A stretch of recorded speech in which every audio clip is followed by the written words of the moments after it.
Bill Derry. Bill is a professional with a history in watershed resource management, with a forestry background, local government experience, consulting experience, and recently with the stewardship sector. So Bill's going to come up and Bill's going to talk to us a little bit about the science involving the land around in our watersheds.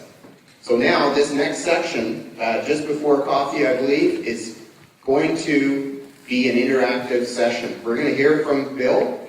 He's going to talk a little bit about the science of watersheds, and then I'm going to be around the room because we want to kick off this session and start hearing about what people have to say, what are they thinking, or questions they might have for Bill or someone else that might be in the audience. So Bill, if you'd like to come up and set us off on this next really important session, Bill. Good morning. And thank you for the opportunity to be here. Kim asked me to give some reflections on my own experience and some of the history of what led us here today. And I'll do that. And as Kim said, unfortunately Chris can't be here, so I'll make his presentation too on the science of the watersheds.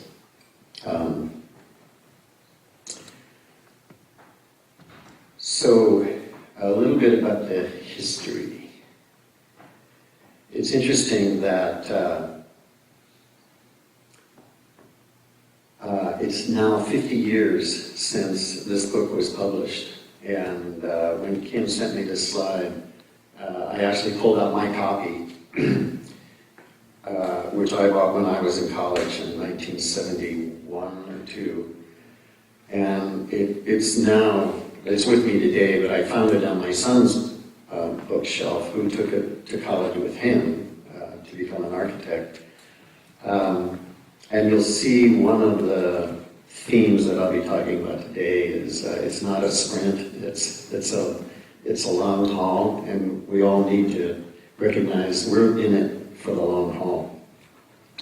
And I wonder what Ian McCart would think 50 years later when we're still trying to practice what he taught us. It's a great book. If you haven't seen it, you might want to look for it. So a little bit about the history. We, in the 1960s and 70s, when some of us were starting out, it was an exciting time. There were some really bad things that happened, like rivers catching on fire and birds of prey being wiped out. But there was also, that resulted in some really neat stuff. Our first environmental laws in the United States, the Clean Water Act in 1972. And that became a really exciting time for those of us that were just starting our careers. Then in the 1980s and 90s, stormwater became really a big topic. And that's when I got involved. I had been writing environmental impact statements and studies and park planning. And then in 1983, I went to work for Snohomish County when they very first formed the stormwater utility, and it was very controversial, and it was immediately repealed, and I had to lay off the staff. And it took me 5 years to get it reestablished in 1988, but I was the stormwater manager. And at that time, Snohomish County was the second or third stormwater utility in the country, all of initially in Washington. There was a handful of us stormwater managers, and we all realized that none of us knew what we were doing. And so we got together and started trying to share information. And one of the things we formed the American Public Works Association Stormwater Management Committee. One of the first things we realized is that, boy, there's really not much science. There's a lot of good practices about overall environmental planning and management, but almost nothing on, very little on stormwater. So we said what we need is research, and we pooled our resources, money, and we created the Center for Urban Water Resources at the University of Washington, and then we said, well, here's our questions, and each of our questions became a master's thesis. And then Chris May pulled all that together into his PhD dissertation. So it really started from a bunch of us young, excited stormwater managers talking and being very motivated to make things happen. And looking back on it now, it was kind of a Camelot period. It was really, we were young, we were excited, we were growing. We all felt like we're gonna save the environment. We're gonna bring fish back. Salmon were a major driving force, still are. And we generated much of the science that's still the best stuff out there today in the 1990s. One of my favorite quotes, this came out of the Snake River endangered salmon issues, from Jack Ward Thomas, who later became the director of the National Forest Service.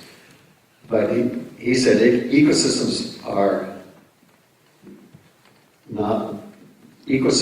more complex than we know, and ecosystems are more complex than we know how to think. And that really kind of like, oh, that was an aha for me. Our computer models are often kind of hopelessly simplistic when you really look at what's going on in a watershed. A couple of random thoughts. We know, this is from a presentation like 15 years ago, so the one thing I want to call out here is the second bullet: population growth is unrestrained and will continue. So all the good things we do, which are good things and important and have to be done, are in the face of economic perceived conflicts and continuous and probably non-stop growth, population growth. There is no science and no historic example to support the concept that stormwater management practices can sustain hydrologic regimes and water quality to the extent needed to protect, let alone restore, aquatic resources or streams in developed areas. Okay. At times, when I would contemplate that, I'd start to get a little depressed. But it is what it is. I mean, like I said, in the 1980s, we were young and enthusiastic, and we thought we were going to save salmon. And we made things a lot better. But there will always be tension and challenges. And so we just need to have realistic expectations and go forward with that. Tweaking what we presently do isn't enough. We need some fairly major changes in lifestyles, land use, regulations, more public education and funding. As I said, back in the 80s and 90s, the lack of science was a real issue. But now we have the science. There will always be more science that's needed, but we have enough science now to know what good practices are and what's needed to be done to improve things. And so this is where NGOs become critical. Governments can't do it. Governments respond to public demand. Don't expect your local government to go out and fix things. They won't do it unless we force them to. Water quality and habitat just have to become a higher priority. And the only way that's going to happen is if citizens demonstrate to their elected officials that it matters to them, that it's important. And if we get the parade going, the elected officials will jump in to lead it. This is a graphic that Kim and I developed 20 years ago.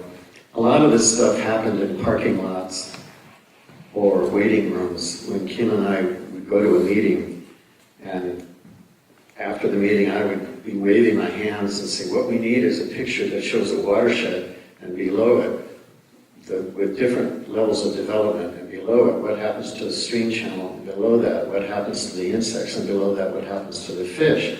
And this was another diagram that came out of one of those discussions. I would talk and wave my hands, and Kim would go away and do a diagram like this. But education leads to understanding, leads to participation, leads to ownership, which leads to shared achievable goals, which is the only way to get action. And as I sometimes during my career, I would kind of get a little like, oh man, unhappy that we weren't making progress. But it's been good preparing for this today, looking back and thinking about, wow, we really have accomplished a lot, and we will continue.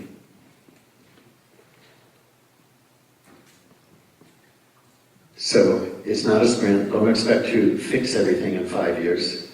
It's a long haul. I used to think, I wonder how long it would take to get there, wherever there is. And now I realize we'll never get there. It's a constant journey, and that's okay. It shouldn't dissuade us from working hard, because only because we've worked hard, things are better than they would have been. We can't fix things without addressing land use. As I'll show in Chris's, or as Chris shows in his presentation, once we get past certain thresholds of land development, the resources, the aquatic resources decline. And so it's critical that we protect the best of what's left first. And the only way to do that in the face of growth is to increase our urban densities. Now, in the transfer of files, I accidentally deleted one slide. So I'm going to just talk through what would have been my next slide, and that's source control.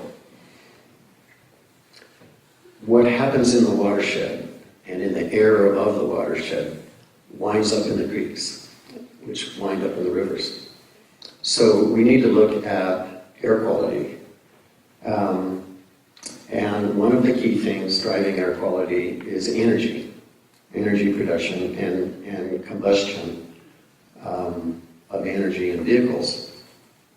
Whatever comes out the tailpipe of a car winds up in the creek. Whatever tire wear, as your tires wear out, that winds up in the creek. Every time you put your brakes on, those little particles wind up in the creek. So we need to talk about source control. We need to move away from fossil fuels, and by the way, that will help climate change. So electric vehicles, I encourage you, buy an electric vehicle, and whatever we can do to make that easier for the public is good policy. Tires, we put zinc in tires to extend the life of the tires, and that zinc winds up in our creeks. We don't need to have zinc in our tires. So whatever we can do to change legislation to get tires without zinc, and similarly brakes. We put copper in brakes to reduce heat and increase the life of brakes. That copper winds up in the creeks. Both zinc and copper are toxic to fish. So anything we can do to remove copper from brakes and zinc from tires will help our water quality. And finally, on the topic of source control, plastics.